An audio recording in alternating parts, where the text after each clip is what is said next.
तो हम लोगों का ज्योमेट्री वाला चैप्टर चल रहा था। ज्योमेट्री वाले चैप्टर में आप लोगों का जो प्रॉब्लम सेट है, ठीक है, इस प्रॉब्लम सेट का आज हम लोग आखिरी सवाल डिस्कस करने जा रहे हैं और इसी के साथ आप लोगों का ये चैप्टर आज यहाँ पर समाप्त होता है। ठीक है, तो चलो देखते हैं सवाल आखिर आपसे कहना क्या चाह रहा है।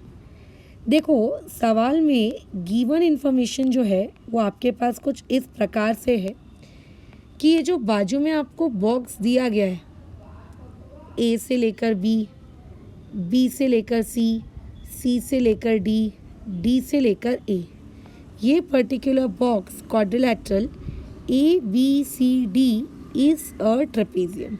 ठीक है, ये उस पर्टिकुलर बॉक्स के बारे में ये कहना चाहता है कि ये particular box quadrilateral ABCD basically क्या है, एक ट्रेपेजियम है।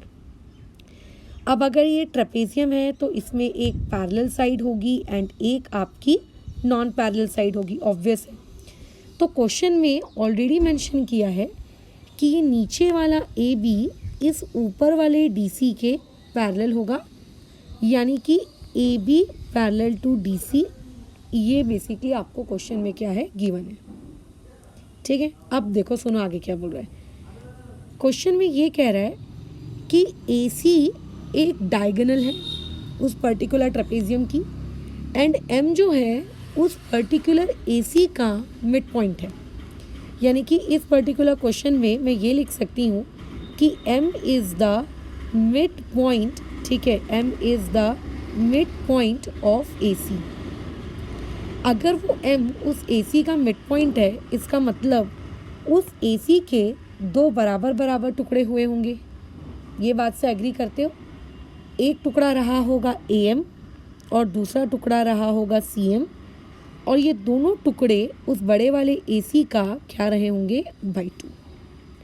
सिमिलरली इस क्वेश्चन में एक और इन्फॉर्मेशन दी है कि हमारे पास डायगोनल BD है और N जो है उस पर्टिकुलर डायगोनल BD का मिड पॉइंट है। यानी कि इस क्वेश्चन का जो दूसरा गिवन है वो दूसरा गिवन ये है कि N is the mid point, और किसका मिड पॉइंट है, ये आपके BD का मिड पॉइंट है। इसका मतलब BD के दो बराबर बराबर टुकड़े हुए हैं, एक टुकड़ा हुआ है BN और दूसरा टुकड़ा हुआ है DN, और ये दोनों के दोनों टुकड़े उस बड़े वाले BD का बोलो कितना है, बाई 2 है। ठीक है, ये सारी की सारी गिवन जानकारी इस पर्टिकुलर क्वेश्चन में मुझे बोली। अब क्वेश्चन वाला ये कह रहा है कि प्रूफ करो अगर मैं इस M और N को ज्वाइन कर दूंगा तो ये वाला MN इस नीचे वाले AB के पैरेलल होगा। ठीक है, ये वाला MN नीचे वाले AB के क्या होगा, पैरेलल होगा। यानी कि इस पर्टिकुलर क्वेश्चन में बिसाइड्स कंस्ट्रक्शन हमको जो चीज़ प्रूफ करनी है वो ये करनी है कि आपका ज्वाइन करने के बाद जो MN बनेगा वो नीचे वाले AB के पैरेलल होगा। अगर वो चीज़ AB के पैरेलल है तो देखो ऑटोमेटिकली वो आपके DC के भी पैरेलल होगी, क्योंकि AB और DC आपस में क्या है, पैरेलल है। ठीक है, अब देखो सवाल के प्रूफ में बढ़ना है, बट प्रूफ में बढ़ने से पहले इस सवाल में आपको एक बहुत ही इम्पोर्टेंट कंस्ट्रक्शन करना पड़ेगा, जिस कंस्ट्रक्शन के बदौलत ही ये पर्टिकुलर सवाल क्या होने वाला है, सॉल्व। तो कंस्ट्रक्शन देखो, मैं डायग्राम में नहीं कर रही हूँ क्योंकि डायग्राम ऑलरेडी बहुत छोटा है, उसमें अगर करूँगी तो वो चीज़ और छोटी दिखेगी, तो इसीलिए मैंने मेरे डायग्राम को अलग से वापस से रीड्रॉ कर लिया। ये रहा DC। ठीक है, ये मैंने ले लिया लंबा सा मेरा AB। ठीक है, D और A इन पॉइंट्स को मैंने ज्वाइन किया, C और B मैंने इस पॉइंट को ज्वाइन किया, AC ये मेरा एक डायगोनल है, BD ये मेरा दूसरा डायगोनल है। इनके कहीं ना कहीं मिड पॉइंट्स होंगे, खैर उन मिड पॉइंट्स में भी हम जो बना लेते हैं। यहाँ पे एक मिड पॉइंट होगा M, यहाँ पे दूसरा मिड पॉइंट कहीं मान लो N। अब देखो कंस्ट्रक्शन मुझे क्या करना है, कंस्ट्रक्शन में मुझे इस D को और इस M को ज्वाइन करना है सच दैट कि नीचे ये ऐसा एक लाइन उस M से पास होती हुई जाए, ठीक है, और नीचे इंटरसेक्ट करे, और मान लेते हैं ये इंटरसेक्टिंग पॉइंट है आपका E। तो मुझे यहाँ पे क्या लिखना है, मुझे बेसिकली यहाँ पे ड्रॉ करना है ठीक है, किसको ड्रॉ करना है, डी ई को ड्रॉ करना है, सच दैट कि D dash M dash E, मतलब डी के बाद एम पॉइंट और एम पॉइंट के बाद है ई पॉइंट, एंड उसके बाद एक और ए डैश ई डैश बी, यानी कि वो जो बी पॉइंट है ऐसा नहीं है कि ए बी के नीचे आ गया, स्कूटी की चाबी नीचे लटकी हुई है मीटर बोर्ड के नीचे। ठीक है, नीचे लैपटॉप वगैरह सब रखा है, नीचे वाले रूम में आके वीडियो क्यों, क्या हुआ? मैं आता हूँ, फ्रेश हो गया।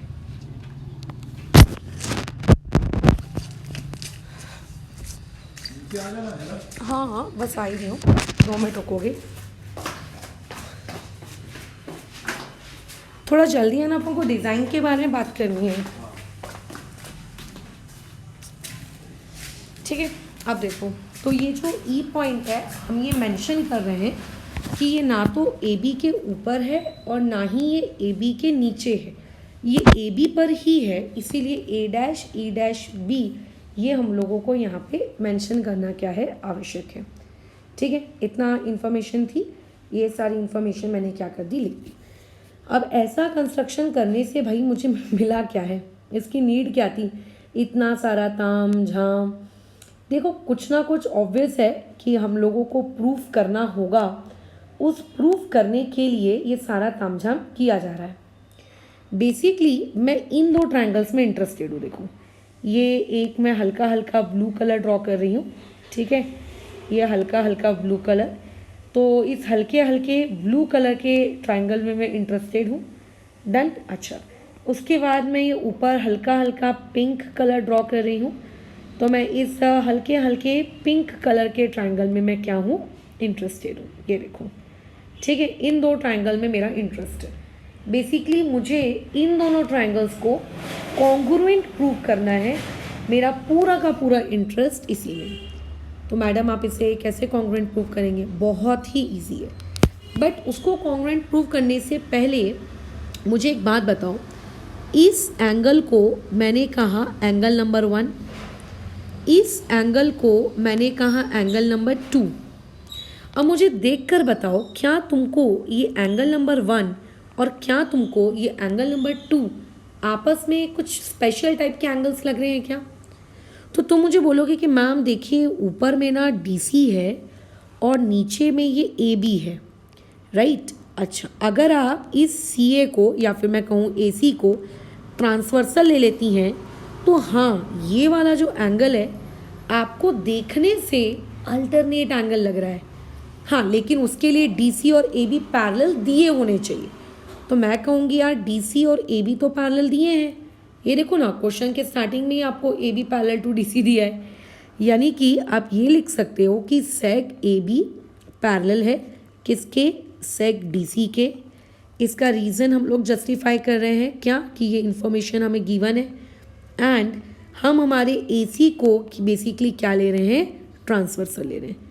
अगर आप AC को आपका ट्रांसवर्सल लेते हो तो ऐसे में क्या हो जाएगा, ये जो ऊपर में आपको एंगल 1 दिख रहा है और ये जो नीचे में आपको एंगल 2 दिख रहा है, ये दोनों के दोनों एंगल्स इक्वल हो जाएंगे और इसका रीज़न हमने दे दिया अल्टरनेट एंगल्स। ठीक है, और इसको इक्वेशन नंबर 1 देकर छोड़ दो, आगे तुम्हें कहीं ना कहीं यूज़ पड़ेगा। अब मेरा इंटरेस्ट ये है कि मैंने ये जो 2 ट्रायंगल्स लिए हैं, एक वो पिंकी पिंकी और एक ये ब्लूई ब्लूई, इन दोनों ट्रायंगल्स को मुझे कॉन्ग्रुएंट प्रूव करना है, इन दोनों ट्रायंगल्स को। ठीक है, एक का नाम है AME, तो उन ट्रायंगल्स को हम लोग यहाँ पे वापस से रीड्रॉ ज़रूर करेंगे। इन ट्रायंगल AME एंड दूसरा वाला ट्रायंगल बताओ हम लोगों के पास कौन सा है, ऊपर वाला वो पिंक ट्रायंगल DMC, तो यहाँ आ जाएगा ट्रायंगल DMC। इन दोनों ट्रायंगल्स को मैं कॉन्ग्रुएंट प्रूव करना चाहती हूँ। ठीक है, चलो रीड्रॉ करो। AME कैसा दिखता है, ये रहा A पॉइंट, ये रहा E पॉइंट और यहाँ कहीं है आपका M पॉइंट। ठीक है, ये रहा आपका ट्रायंगल AME। डन। अच्छा, DMC कहाँ दिखता है? अब देखो मेरी ड्राइंग स्किल्स उतनी अच्छी नहीं है, बट मैं कोशिश कर रही हूँ कि ऊपर वाली चीज़ को मैं पूरे के पूरे तरीके से रेप्लिकेट कर सकूँ। ठीक है, ये ऐसा कहीं होगा आपका डायग्राम, जिसमें हमने इस एंगल को, एंगल 1 कहाँ है, इस एंगल को एंगल 2 का है, और ये दोनों एंगल हमारे ऑलरेडी इक्वल हैं, तो यहाँ आप लिख सकते हो एंगल 1 कॉन्ग्रुएंट टू एंगल 2, और इसका रीज़न यहाँ पे क्या दे सकते हो, फ्रॉम 1। अब देखो कई टीचर्स ऐसे होते हैं जिन्हें एंगल 1 एंगल 2 ऐसा लिखा हुआ अच्छा नहीं लगता, वो बुरा मान जाते हैं। तो ऐसा नहीं है यार कि एंगल 1 एंगल 2 लिख देने से कोई चीज़ गलत हो गई। वो कहते हैं कि नहीं आप पूरा नाम लिखो MAE, ऐसा नहीं है। अगर आप अपने डायग्राम में रिप्रेजेंट कर चुके हो कि ये एंगल 1 है, ये एंगल 2 है, तो आपको पूरा नाम लिखने की नीड नहीं है। बट स्टिल अगर आपके स्कूल में इस चीज़ को लेके मार्क्स काट दिए जाते हैं तो काइंडली फिर आप एंगल 1 एंगल 2 इस तरीके की चीज़ें ना लिखते हुए उनका फुल नेम लिखिए।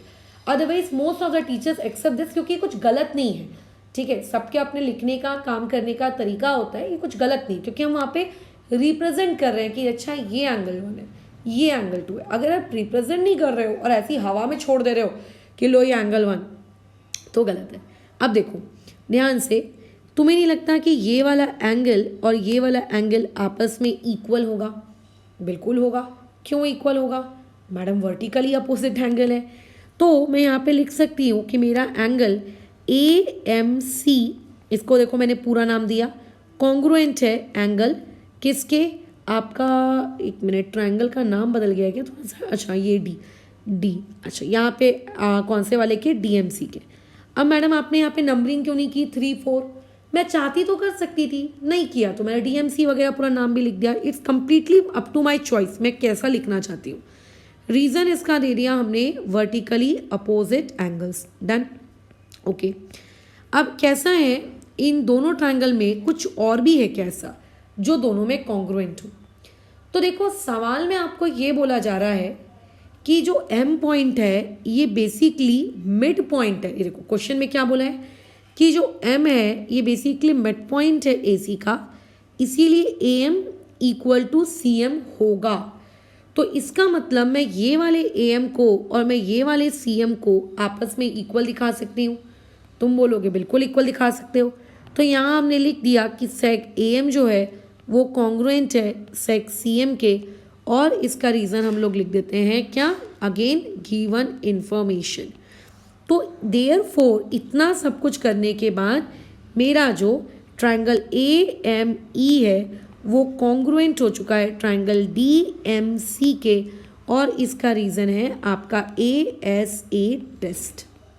बट इन दोनों ट्रायंगल्स को कॉन्ग्रुएंट प्रूव करके मुझे अचीव क्या हुआ, मुझे फ़ायदा क्या मिला? क्या मुझे इस पर्टिकुलर क्वेश्चन में मेरे पर्टिकुलर ट्रायंगल को कॉन्ग्रुएंट प्रूव करने को बोला गया था क्या? नहीं। फिर मुझे फ़ायदा क्या हुआ? तो देखो कम से कम मैं इस पर्टिकुलर क्वेश्चन में CACT या CSCT तो लगा सकती हूँ ना, जिसकी भी मुझको रिक्वायरमेंट है।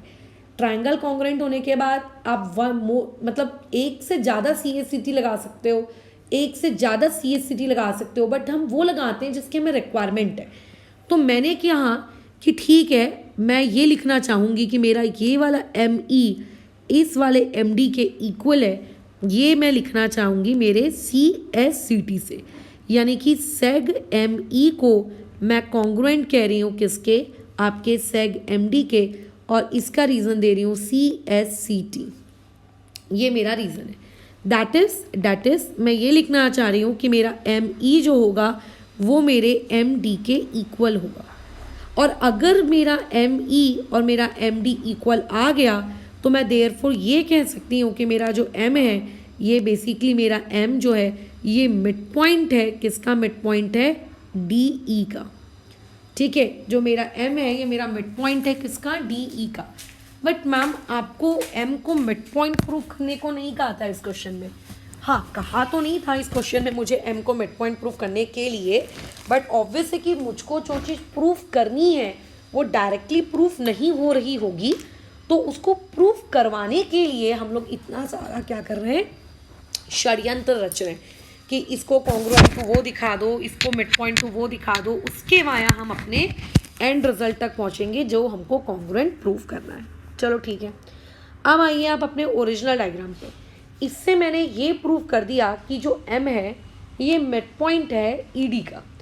अब कई लोगों का ये डाउट आता है कि मैडम M को तो पहले से मिड पॉइंट दिया था ना, आपने उसको वापस से मिड पॉइंट क्यों कहा? भाई m जो मिड पॉइंट दिया था क्वेश्चन में वो AC का दिया था, ठीक है, वो AC का मिड पॉइंट था। और मैंने अभी जो प्रूफ किया वो मैंने m को मिड पॉइंट प्रूफ किया ED का, मैंने m को मिड पॉइंट प्रूफ किया ED का, ठीक है। ओके, क्यों किया? देखो इसीलिए किया, यहाँ पे जो ये इतना बड़ा सा ट्राइंगल है, कौन सा वाला ट्राइंगल, चलो मैं हल्का हल्का शेड कर देती हूँ, मैं इस ट्राइंगल की बात कर रही हूँ, ठीक है। ये देखो, पहचानने की कोशिश करो, अरे यार कहाँ से आ गया, ठीक है। ये जो मैं शेडिंग कर रही हूँ, ये shading shading shading shading shading, 2 minute, लो बढ़िया, ये जो मैं शेडिंग कर रही हूँ ये वाले ट्राइंगल की मैं बात कर रही हूँ। कौन से ट्राइंगल के बारे में बात कर रहे हो आप? मैं बात कर रही हूँ ट्राइंगल डी से लेकर ई, ये डी ई, ठीक है, और यहाँ पे ई बी, ठीक है, और यहाँ पे ये डी बी। मैं इस पर्टिकुलर ट्राइंगल की बात कर रही हूँ, ट्राइंगल डी ई बी की मुझे चिंता है। तो ट्राइंगल डी ई बी की अगर मुझे चिंता है तो मैंने क्या कहा कि चलो ठीक है, ट्राइंगल डी ई बी आप बना लो। अब मैंने कहा ठीक है, मैं रफ में ट्राइंगल डी ई बी बना लेती हूँ। चलिए मैं ट्राइंगल डी ई बी बनाने गई, यहाँ कहीं है डी पॉइंट, ओके, यहाँ कहीं है ई पॉइंट, और यहाँ कहीं है बी पॉइंट, और इस तरीके से ये आपस में ज्वाइन है।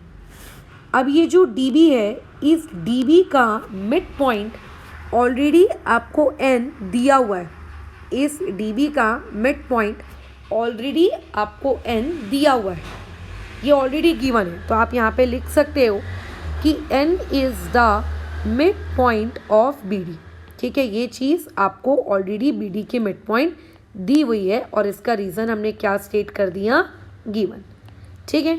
अच्छा, यहाँ बाजू में इस ई डी पर एक पॉइंट है जिसका नाम है m, जिसका नाम है m। ये m हम लोगों को पहले से मिड पॉइंट दिया नहीं था, ठीक है, ये m अब हमको पहले से मिड पॉइंट दिया नहीं था।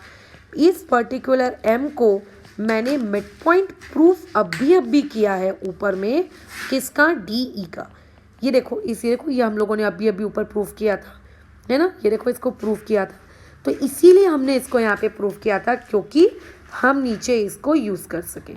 तो बेसिकली अब आपके पास उस ट्राइंगल में दोनों के दोनों आपको क्या दिए हुए, मिड पॉइंट दिए हैं। जब किसी ट्राइंगल में आपको दोनों की दोनों चीज़ें क्या दी हों, मिड पॉइंट दी हों, so therefore by mid point theorem आप ये लिख सकते हैं कि उन दोनों मिड पॉइंट्स को ज्वाइन करने के बाद जो लाइन बनेगी, ठीक है, उन दोनों मिड पॉइंट्स को ज्वाइन करने के बाद जो लाइन बनेगी, ठीक है, आपका यानी कि एम एन, वो पैरेलल होगी नीचे वाले ई बी के, वो पैरेलल होगी नीचे वाले ई बी के, एंड वही वाला एम एन बाई 2 होगा ई बी के। खैर मुझे बाई 2 वाली कंडीशन से कोई लेना देना नहीं है, क्योंकि मेरा जो टू प्रूव है उसमें उसको बाई 2 कहीं लिखा ही नहीं है।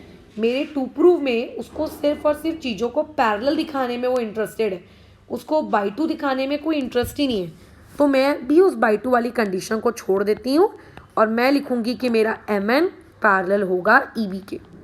बट क्या मुझे मेरे क्वेश्चन में M N parallel to E B दिया था क्या, ठीक है, क्या मुझे मेरे क्वेश्चन में मुझे M N parallel to E B proof करने को बोला क्या था? नहीं, मुझे तो एम एन को ए बी के पैरेलल प्रूफ करवाना था। ये जो मेरा एम एन था, इस एम एन को मुझे तो ए बी के पैरेलल प्रूफ कराना था। तो देखो, ई बी इस टुकड़े को कहते हैं और ए बी इस टुकड़े को कहते हैं, यानी कि बेसिकली ई बी और ए बी एक ही लाइन पे हैं, वो पॉइंट्स आपस में कोलिनियर हैं। तो ऐसे केस में अगर पॉइंट्स आपस में कोलिनियर होते हैं तो किसी बड़ी चीज़ को छोटा या छोटी चीज़ को बड़ा कर देने से पैरेलल नेचर डिस्ट्रॉय नहीं होता है। तो यानी कि एम एन जो कि ई बी के पैरेलल थी वो ए बी के भी पैरेलल होगी, और यही चीज़ हम लोगों को क्या करनी थी, प्रूव, ठीक है। तो इसी के साथ प्रॉब्लम सेट का जो हमारा प्यारा सा छोटा सा सवाल था, क्वेश्चन नंबर 9, ये सॉल्व होता है।